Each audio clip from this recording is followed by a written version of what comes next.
Hola, ¿cómo están? Qué gusto saludarlas y saludarlos. Hacía mucho que no nos saludábamos por aquí, pero me da gusto otra vez estar en contacto con todas y con todos ustedes. Ahora en estos miércoles de derechos humanos que van a ser algunos conversatorios sobre derechos humanos, sobre paz y espero que sean de muchísima ayuda para todas y para todos ustedes que al igual que yo están ocupados en la causa y que están trabajando para que este mundo sea un mejor lugar para vivir. Agradezco mucho a quienes se han conectado el día de hoy, que bueno, que se estarán conectando en el transcurso de la noche. Me siento muy contento de estar aquí con ustedes. Así que, pues, ombligo de semana, por la noche, estamos ya con prácticamente 50% de la semana cumplida y nos falta la otra mitad todavía para cerrar con fuerza y cerrar con bien desde lo que estemos haciendo, ¿no? Si somos estudiantes, si estamos trabajando para el servicio público, si estamos trabajando para la iniciativa privada, si estamos en la iniciativa social, vamos a cerrar la semana con todo. Me da mucho gusto saludarlas y saludarlos. Déjenme comentarles que para mí fue un día fantástico el día de hoy. Coincidí con personas a quien admiro y quiero muchísimo.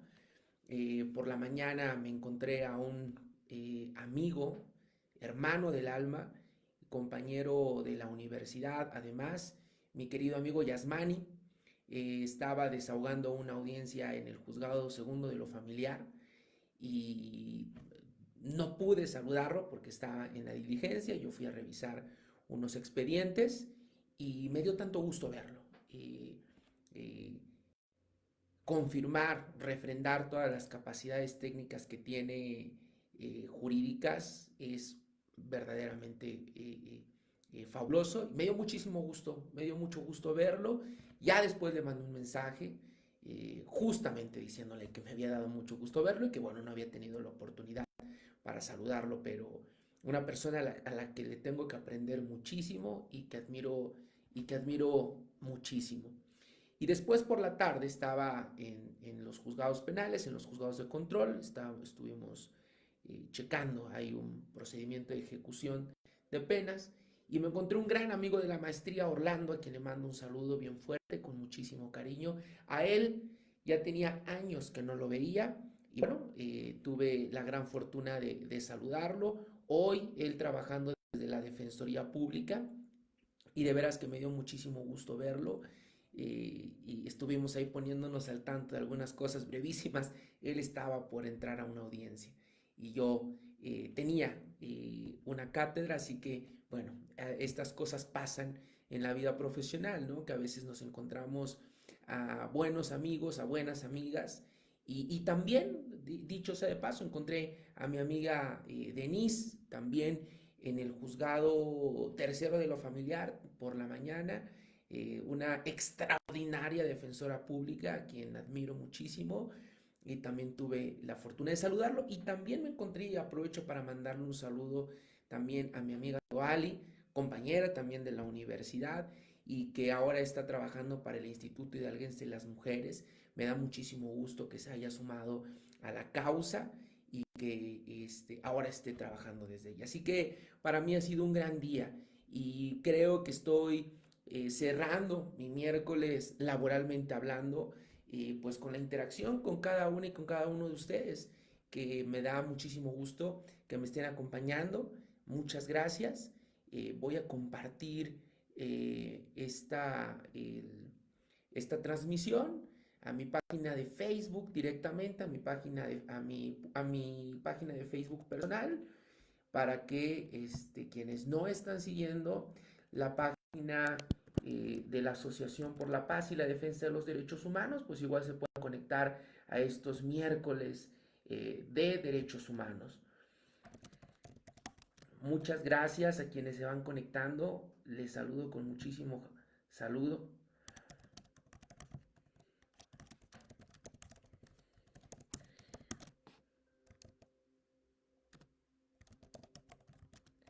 Muchas gracias. Y bueno, hoy vamos a platicar el primer miércoles de derechos humanos. En este primer miércoles de los derechos humanos, pues vamos a arrancar con un tema eh, genérico, que no por ser genérico deja de ser valioso desde mi punto de vista.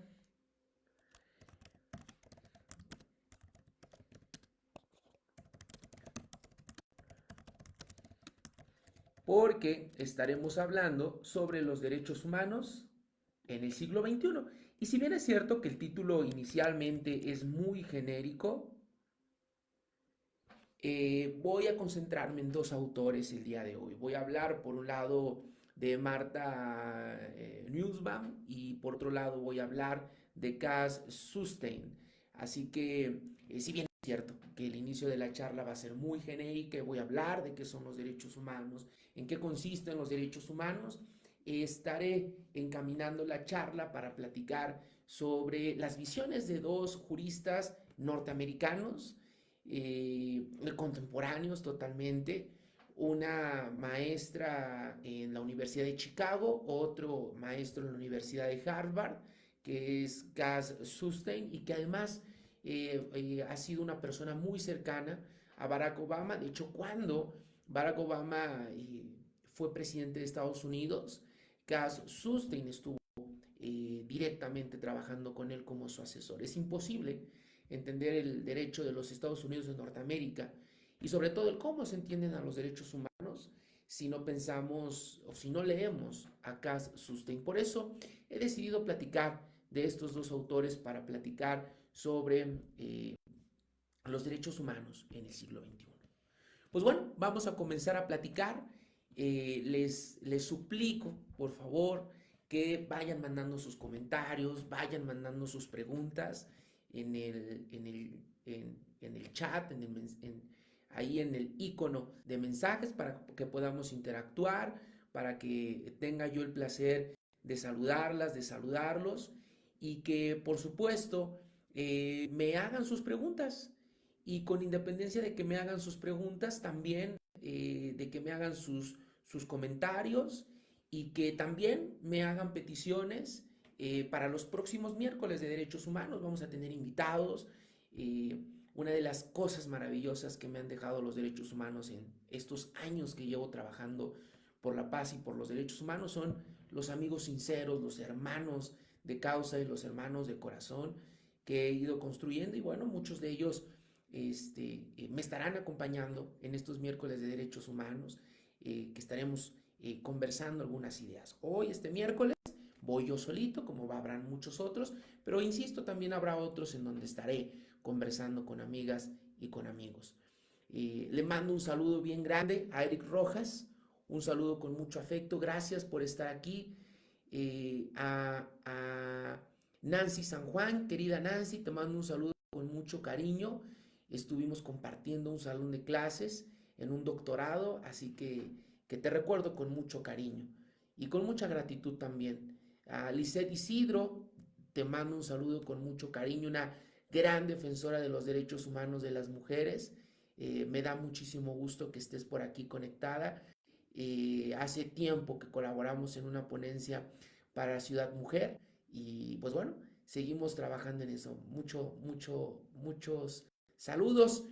Mi querido Azul, de Sangre Azul, querido Sergio Martínez, gracias. Nos vemos mañana en nuestra cátedra de Derechos Humanos. Qué bueno que estés por aquí conectado, querido Sergio. Te mando un abrazo bien fuerte y que gane el Cruz Azul, a excepción de cuando le toque jugar con los Tuzos. Ese día vamos a ganar nosotros. Adrián, qué gusto saludarte. Te mando un abrazo con mucho afecto. Gracias por estar aquí. Pues bueno, vamos a comenzar a platicar sobre los derechos humanos en el siglo XXI desde dos perspectivas, desde la perspectiva de Martha Nussbaum y de Cass Sunstein.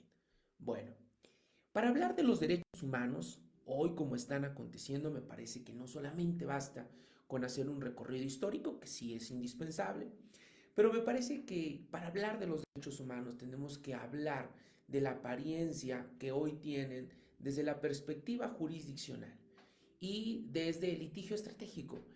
Y no es, o no pretendo que sea una visión egoísta, porque esa es la trinchera de donde yo trabajo los derechos humanos, que es el litigio estratégico y que, bueno, además es la academia de la investigación. Sino me parece que hoy los derechos humanos han evolucionado a un instrumento y ya no solamente se han quedado como un discurso emotivo, un discurso emocional que sirve para los discursos políticos o que eventualmente sirve para legitimar políticas públicas. Los derechos humanos el día de hoy, los derechos humanos en el siglo XXI, deben pensarse como auténticos instrumentos para que las personas puedan ejercer su dignidad y puedan vivirse con base a su proyecto de vida. Así que bueno, ¿qué son los derechos humanos en el siglo XXI? Los derechos humanos en el siglo XXI son herramientas para que las personas puedan vivirse en dignidad y puedan concretar su proyecto de vida. Y cuando hablo de dignidad humana, me refiero al concepto de Immanuel Kant. El concepto de Immanuel Kant, que establece en Fundamentos de la Metafísica de las Costumbres, es que una persona se vive en dignidad cuando es tratada como un fin y no como un instrumento. Cuando trata a los demás como un fin y no como un instrumento. Ninguna persona debería de ser tratada como cosa, como objeto. Las personas que son tratadas como una cosa, como un objeto, son justamente las personas que no se están viviendo en dignidad. De ahí que hay múltiples obras que hacen una crítica directa, frontal, al sistema capitalista, porque justo la economía de mercado propicia la instrumentalización del ser humano. Ahí tengo un artículo que me publicó la Comisión Estatal de Derechos Humanos que lleva por título Capital y Dignidad Humana, análisis sobre el Estado constitucional y la economía de mercado. Pueden encontrarlo en mis redes sociales, también pueden descargarlos ustedes en la página de la Comisión de Derechos Humanos. Y justamente hablo de esta parte, de cómo el sistema económico contemporáneo no cuadra con la anatomía, con la estructura del Estado constitucional que procura la defensa de los derechos humanos. Porque con los derechos humanos buscamos que la persona pueda vivirse en dignidad y pueda concretar su proyecto de vida. Y para que, insisto, desde Fundamentos de la Metafísica de Immanuel Kant, para que una persona pueda vivirse en dignidad, es necesario que sea tratada como fin y no sea tratado como un instrumento, no sea tratado como un medio, no sea tratado como una cosa. Una persona que es instrumentalizada para el tema que ustedes me digan es una persona que no se está viviendo en dignidad y por tanto no podría concretar un proyecto de vida. Y si no concreta un proyecto de vida, entonces no está ejerciendo sus derechos humanos. Me parece que así es como debemos de pensar a los derechos humanos en el siglo XXI, precisamente como esos instrumentos con los que buscamos, con los que pretendemos vivirnos en dignidad. Y si bien es cierto que hay una evolución muy interesante respecto a cómo se han ido presentando los derechos humanos, porque la falla epistemológica de los derechos humanos, así dicho por el gran Robert Alexi, me parece que viene a resolverse con su perspectiva historicista, así como lo mencionó el gran Manuel Atienza en su libro de Introducción al Derecho, y como lo han sostenido otros autores como el gran Gregorio Peces Barba. La única manera que tenemos para poder explicar a los derechos humanos y el origen de los derechos humanos es a partir desde su perspectiva histórica. Yo estoy de acuerdo con ello. Y este recorrido que hemos hecho por los derechos humanos en un inicio androcéntrico, patriarcal y muy eurocentrista, ha devenido en unos derechos humanos que los pensamos abiertos para todas las personas, para mujeres, para hombres, para intersexuales, y que está abierto a todas las diversidades, a las diversidades sexuales, a las diversidades funcionales, por supuesto a la interculturalidad, por supuesto a la etnicidad y a todas las formas que actualmente podemos concebir las comunidades y las sociedades.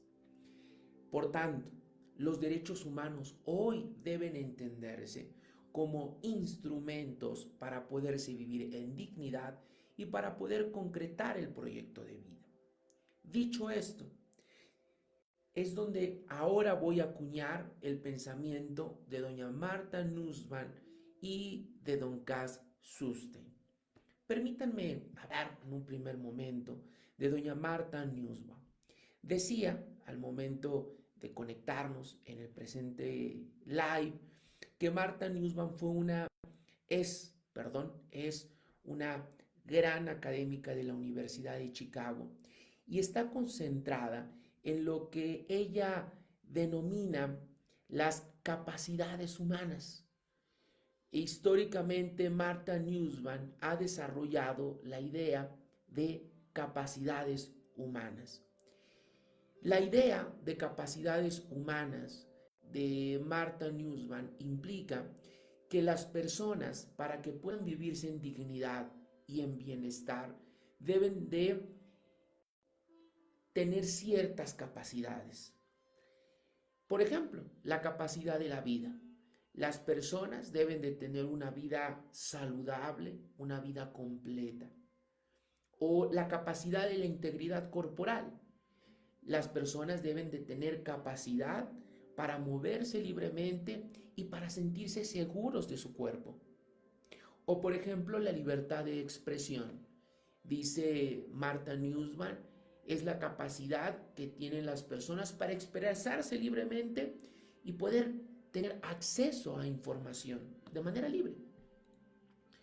La capacidad de la educación, que es la capacidad de aprender y de desarrollar habilidades y conocimientos. La capacidad de pensamiento, que implica la capacidad de tener ideas y creencias y desarrollar un pensamiento crítico.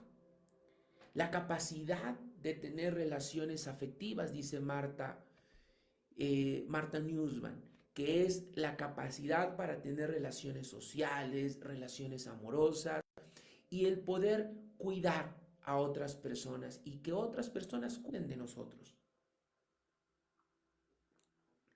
La capacidad de la ciudadanía, que es la capacidad de participar en la vida política y de tener acceso a los recursos políticos y económicos. La capacidad de trabajo, que es la capacidad de trabajar y de tener una fuente de ingresos. La capacidad de disfrutar del ocio, habla Martha Nussbaum, que es la capacidad de tener tiempo libre para descansar y para disfrutar de nuestra vida. La capacidad de apreciar la belleza, que es esa capacidad que tiene el ser humano de disfrutar y de apreciar la naturaleza, el arte, las culturas. Esas capacidades, dice Martha Nussbaum, hace que nuestra vida sea digna y sea en bienestar. Una vida en equilibrio, una vida en paz, una vida en donde las personas puedan disfrutar de su vida, con libertad de expresión, con libertad de pensamiento, con educación, con capacidad de tener relaciones afectivas, con capacidad para ejercer ciudadanía, de trabajar, de apreciar la belleza, de tener relaciones afectivas. Así, dice la maestra de la Universidad de Chicago, Martha Nussbaum, así se vive, así se disfruta la vida, así se la pasa uno en bienestar, así se la pasa uno bien, así se la pasa uno en paz. Ahora dice ella, para que nosotros podamos vivir en bienestar, vivir en dignidad, pasarla bien mientras estemos aquí, es necesario que esas capacidades sean protegidas.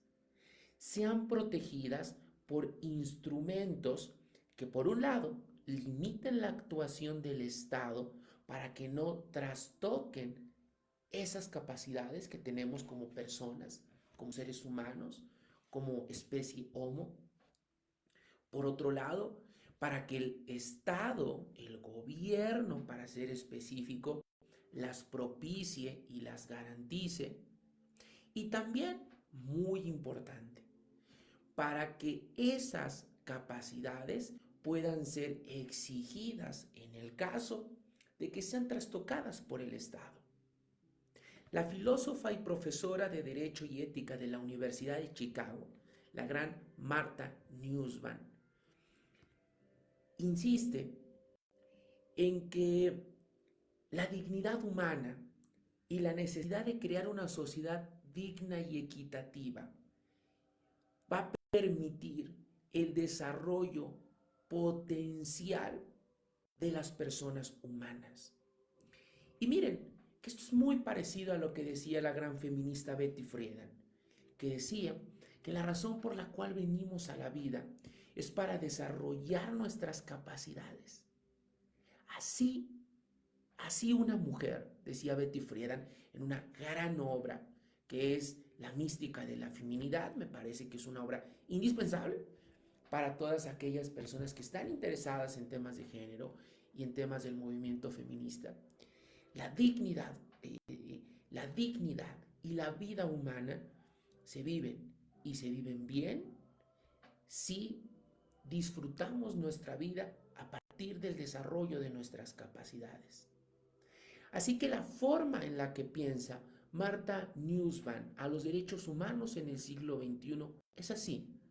Es como instrumentos, herramientas que sirven para proteger las capacidades del ser humano. De hecho, hay una obra valiosísima de Martha Nussbaum que lleva por título La fragilidad del bien, en donde explora la naturaleza de la tragedia y la idea de que los bienes del ser humano son frágiles, son vulnerables y por tanto necesitamos de instrumentos que puedan proteger al ser humano frente a esa vulnerabilidad y frente a esa incertidumbre. Sin embargo, en la fragilidad del bien, Martha Nussbaum insiste en que la vida humana es incierta y que debemos aprender a vivir con vulnerabilidad y que debemos de aprender a vivir con incertidumbre. Ese es el juego de la vida y hay que acostumbrarnos a eso. Sin embargo, el reconocer esta serie de capacidades y el poder tener instrumentos para poderlo defender representa algo importantísimo, tanto para quienes ejercemos la profesión del derecho como para todas las personas en general, porque venimos a esta vida para darle contenido, nuestra causa, nuestras razones. Y por eso es que Martha Nussbaum conceptualiza la idea de la capacidad, la idea de la dignidad humana como una cualidad intrínseca que poseemos todas las personas por el simple hecho de ser personas. Tenemos dignidad, esa dignidad de no ser instrumentalizados, sin importar nuestra raza, sin importar nuestro género, sin importar nuestra orientación sexual, nuestra identidad sexual, nuestra religión o cualquier otra característica. Y esa dignidad que nos hace ser seres humanos es la base de los derechos humanos y dice Martha Nussbaum, es la base de la justicia social y hay que protegerlo, hay que cuidarlo con instrumentos que son los derechos humanos. Así que para cerrar esta idea de Martha Nussbaum, quiero señalar algo muy importante. La dignidad es una cualidad intrínseca, pegada a nosotros, que se relaciona con la capacidad de las personas para desarrollar y ejercer una amplia variedad de capacidades básicas que si las llevamos a cabo nos permiten vivir con dignidad y con bienestar. Pasarla bien mientras estemos aquí. Vivir, tener integridad corporal, tener libertad de expresión, tener libertad de pensamiento, poder educarnos, poder tener relaciones afectivas, poder participar en la vida democrática de nuestro país, poder trabajar, poder apreciar la belleza y poder tener una capacidad para disfrutar del ocio, para descansar y para disfrutar aquellas cosas que nos tienen preparadas la vida. Ahora, dicho esto es lo que piensa la maestra de la Universidad de Chicago, Martha Nussbaum. Sigan su obra, es valiosísima. Ahora quiero platicarles un poco de el gran Cass Sunstein. Bueno, Cass Sunstein es un hombre, digamos, más serio en el tema del derecho. Pero no por eso su obra no es sensible. Al igual que la de Martha Nussbaum, la obra de Cass Sunstein es extremadamente valiosa. Cass Sunstein actualmente es profesor en la Universidad de Harvard y les decía al inicio de la charla que ha sido una persona muy allegada, muy cercana a Barack Obama. Trabajó para su gobierno y también ha trabajado para la Corte Suprema de los Estados Unidos de Norteamérica. Si tendríamos que clasificar a Cass Sunstein dentro de un estereotipo, bueno, tendríamos que decir que es un académico de cepa y que además es un auténtico hombre de Harvard. Tiene toda esta estructura en su discurso académico y por supuesto en toda su obra escrita. Bueno, les digo salud con un té verde que me estoy tomando. Salud a ustedes, espero que ustedes estén tomando algo rico también el día de hoy para ponerle el ombliguito de semana, cerrar el ombliguito de semana de este febrero que también se nos va. Brianda Rivera, le mando un saludo a Brianda, compartimos un salón de clases hace muy poco, un saludo con muchísimo cariño hasta allá. Desarrollo humano integral. Efectivamente, querida Nancy, yo no entiendo por qué hay personas que critican tanto a los derechos humanos y están incluso abiertamente en contra de los derechos humanos.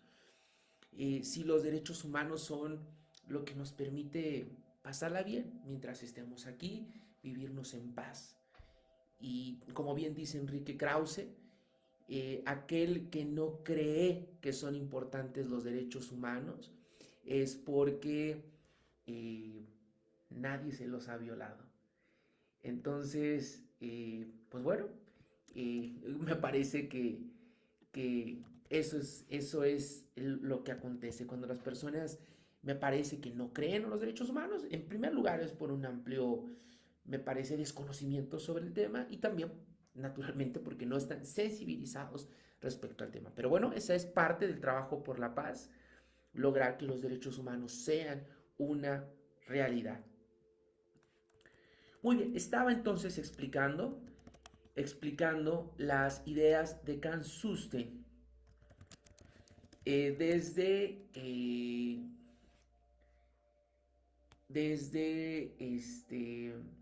desde sus ideas de la Universidad de Harvard. Muy bien. Bueno, Cass Sunstein habla sobre la necesidad de reconocer, y este tema como también como el de Martha Nussbaum y como el de todos los pensadores de derecho y como todas las resoluciones judiciales están abiertas a discusión y están abiertas a debate, por supuesto. Dice Cass Sunstein que los derechos humanos deben de tener una cierta un cierto eh, eh, control, que los derechos humanos deben de ser una especie de, deben de tener ciertos límites. E incluso en su obra se deja entrever que los derechos humanos, incluso en algunos casos, tienen que ser una especie de negociables. Los derechos humanos, dice Cass Sunstein, no deben de ser aplicados a rajatabla sí o sí por la dignidad de la persona. Cass Sunstein tiene más una idea de comunidad, más una idea de sociedad, y él dice que los derechos humanos eventualmente tienen que restringirse y que los derechos humanos tienen que encontrar freno cuando estos pueden lastimar o lacerar a la comunidad o a la sociedad. Así que él dice que los derechos humanos deben de estar eh, controlados, regulados, no pueden desbordarse y ser una constante evolución sin ninguna especie de control. Y bueno, ¿esto por qué lo menciona? Lo menciona, y poniendo algunos ejemplos, porque los derechos humanos, dice él, cierto, son individuales, son individualistas, y eso no significa que esté mal, pero la potencialización de la individualidad podría pasar por encima de la individualidad de otras personas. Y pone un ejemplo, como lo es el de la libertad de expresión. Él dice, la libertad de expresión es un derecho fundamental que tiene que estar limitado, no puede desbordarse, porque si la libertad de expresión, que es un derecho fundamental valiosísimo para expresar nuestras ideas a través de forma verbal, escrita o con un live como yo lo estoy haciendo ahora y que ustedes me hacen favor de acompañarme, si no tiene ciertos límites, podría incluso generar discursos de odio. Y los discursos de odio no deben propiciarse. Y ese derecho fundamental a la expresión tiene que tener un cierto límite. Y si bien es cierto hoy, el artículo sexto de nuestra Constitución justamente pone algunos cerrojos a el derecho fundamental de la expresión, me parece que una sentencia relevantísima que viene a confirmar estas ideas de Cass Sunstein es la sentencia de la última tentación de Cristo contra Chile. Desde mi punto de vista, es una de las resoluciones más importantes, más valiosas para entender a la libertad de expresión y sus respectivos límites. Así que si bien es cierto que Cass Sunstein defiende a los derechos humanos y considera que son fundamentales para garantizar una sociedad justa y equitativa, también considera que estos derechos humanos deben de tener una especie de control, no deben de desbordarse. Ahora, algo que me parece muy interesante del pensamiento de Cass Sunstein es que eh, los derechos humanos no solamente deben de pensarse de manera horizontal, perdón, vertical, no solamente de manera vertical como los pensamos en México. Esto es, los derechos humanos, como los pensamos en México, es una relación estrictamente de supra-subordinación. Es el Estado lacerando ciertas afirmaciones básicas, ciertas eh, prerrogativas reconocidas en textos jurídicos que resultan ser básicas, que son los derechos fundamentales, el Estado lastimando los derechos humanos de las personas, lastimando su dignidad humana. Si el Estado lastima la dignidad humana de la persona, es una violación a derechos humanos, en una relación vertical, en una relación de suprasubordinación. Y de hecho, me parece que el instrumento por antonomasia en defensa de los derechos humanos, bueno, no me parece, estoy seguro de eso, que el instrumento más importante que tenemos en México para la defensa de los derechos humanos es el juicio de amparo. Y en otros miércoles de derechos humanos estaremos hablando de muchos temas de juicio de amparo, si ustedes me lo permiten y si ustedes me complacen con su compañía. Eh, y en estas relaciones de supra-subordinación que se da en los derechos, en la violación a derechos humanos, el Estado justamente juega como la persona, el sujeto que está en una posición superior en una relación asimétrica de poder.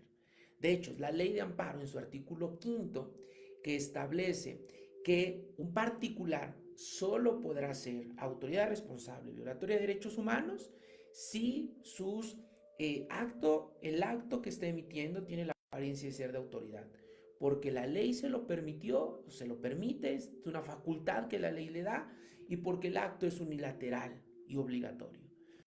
Pero la idea de violación de derechos humanos por parte de particulares no está instrumentalizado jurídicamente hablando en países como el nuestro. La forma en la que pensamos a los derechos humanos es estrictamente en una relación de supra-subordinación. Un gobernado frente al Estado. Y lo que dice Cass Sunstein, este profesor de la Universidad de Harvard, un gran jurista estadounidense, es que no, los derechos humanos no solamente los puede violar el Estado. Los derechos humanos no solamente pueden ser violados por una autoridad, sino que los derechos humanos pueden ser violados también por la sociedad. La sociedad, a través de violencia estructural, a través de violencia simbólica, puede violentar derechos humanos.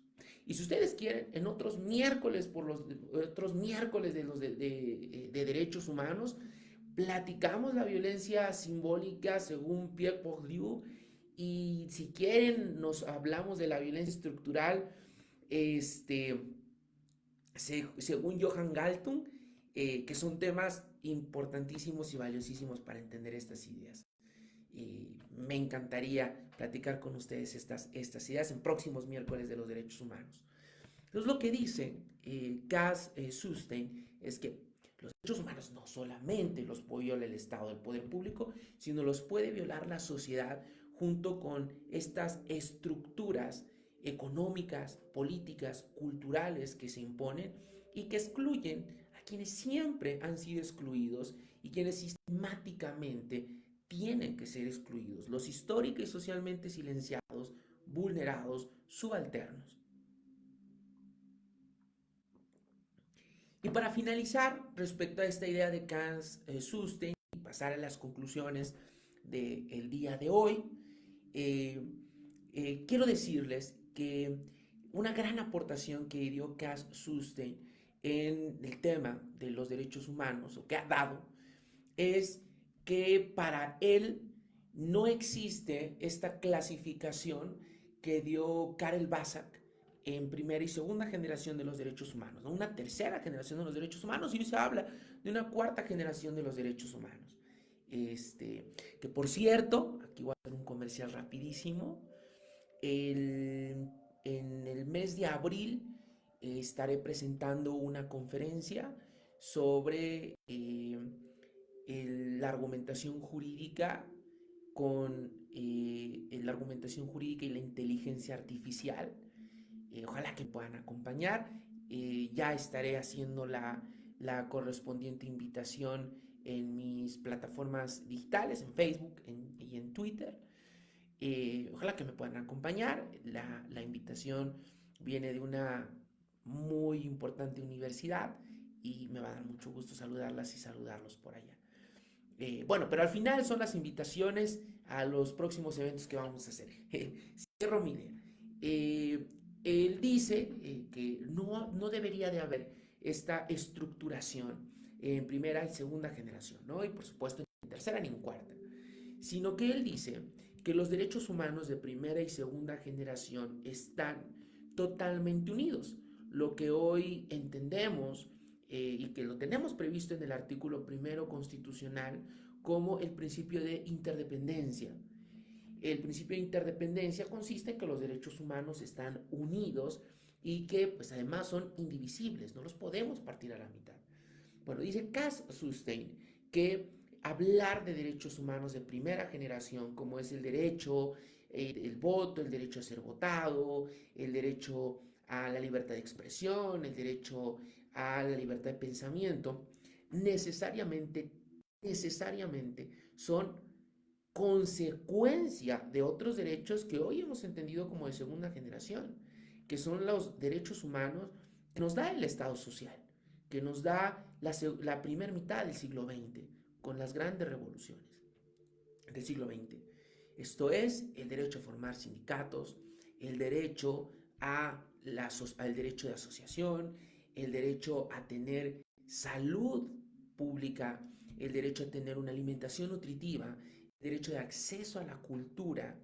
Y estos derechos que nos dejan las revoluciones socialistas de la primera mitad del siglo XX, solamente si podemos ejercer estos derechos humanos, podemos tener acceso a los derechos que históricamente Karel Basak denominó derechos de primera generación. Así que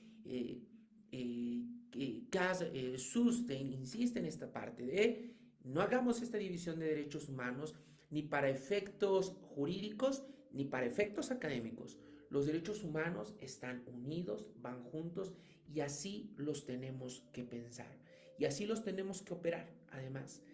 Y esto además suma a quienes me hacen el favor de, de, de, de leer mis artículos, tanto periodísticos como publicados en revistas indexadas, y con quienes he tenido la fortuna de compartir un salón de clases, saben que soy muy insistente en el tema de la defensa de los derechos humanos por parte de los pueblos latinoamericanos. Los latinoamericanos no hemos construido los derechos humanos como lo han construido los gobiernos del norte, los estados colonizadores. Nosotros los latinoamericanos empezamos con los derechos de la tercera generación, según la estructura de Karel Basak, que es el derecho a la autodeterminación de los pueblos. Pasamos a los derechos económicos, sociales y culturales para poder crear nuestros propios sistemas jurídicos. Me parece que a excepción del amparo, por lo demás hemos fracasado. Para crear nuestros propios sistemas económicos que a reserva de los pueblos y comunidades indígenas en su autonomía que les permite el artículo 2 constitucional, como lo es las comunidades indígenas de la Sierra Potosina, por ejemplo, de la Sierra de la Huasteca, de la selva chiapaneca, y también hemos fracasado en ese tema. Y después, una vez que pudimos o que pretendemos construir nuestros sistemas, tanto políticos como económicos, como jurídicos y culturales, por supuesto, pasar a una primera generación es el demás ejercicio de los derechos de primera generación, que es el derecho a participar a la vida democrática del país, el derecho de poder votar y ser votado, el derecho a la integridad física, que son consecuencias de esos derechos, del respeto a derechos que históricamente los pusimos en segundo o tercer lugar, al menos desde el pensamiento de Karel Basak, desde su explicación histórica, por supuesto. Entonces dice el gran Cass Sunstein, los derechos humanos, tenemos que operarlos jurídicamente, por supuesto políticamente, porque además tengo que decirlo, Cass Sunstein, desde mi punto de vista, más que ser un buen jurista, que lo es, también es un gran político y un gran académico. Insiste mucho en este tema. La operación jurídica, la operación política y la operación académica de los derechos humanos tiene que ser estrictamente pensados en una integralidad. No podemos hacer esta separación. No hay derechos prioritarios.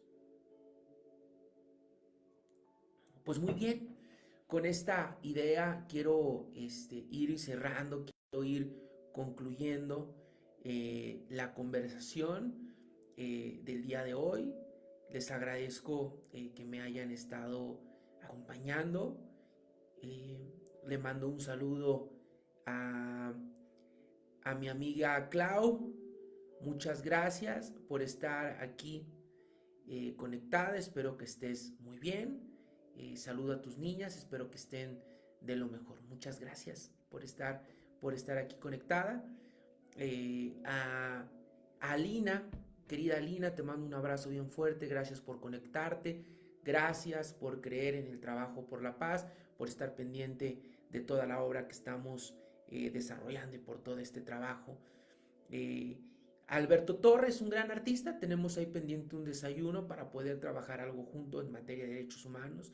Tuve la gran fortuna de coincidir con él en, en la Comisión Estatal de Derechos Humanos, en, una, en un taller, en un curso, en un diplomado que trataba sobre la reforma constitucional en materia de derechos humanos del año 2011.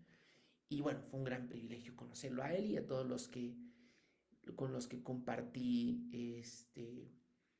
con todos los que compartí ese salón, ese auditorio en la Comisión Estatal de los Derechos Humanos. Pues les agradezco mucho que hayan estado aquí. Ojalá que me puedan acompañar el próximo miércoles de los derechos humanos. Me va a dar mucho gusto saludarlas y saludarlos. Si quieren que platique sobre un tema en específico sobre derechos humanos, yo encantado de la vida. Me va a dar mucho gusto poder tener esta comunicación constante con ustedes. Mientras tanto, les mando un abrazo lleno de afecto, lleno de gratitud también por quienes creen en la causa, por quienes creen que este mundo puede ser un mejor lugar para vivir y que desde su trabajo y desde su labor de cada día lo procuran hacer. Gracias y nos vemos el próximo miércoles en otro miércoles de los derechos humanos. Muchas gracias.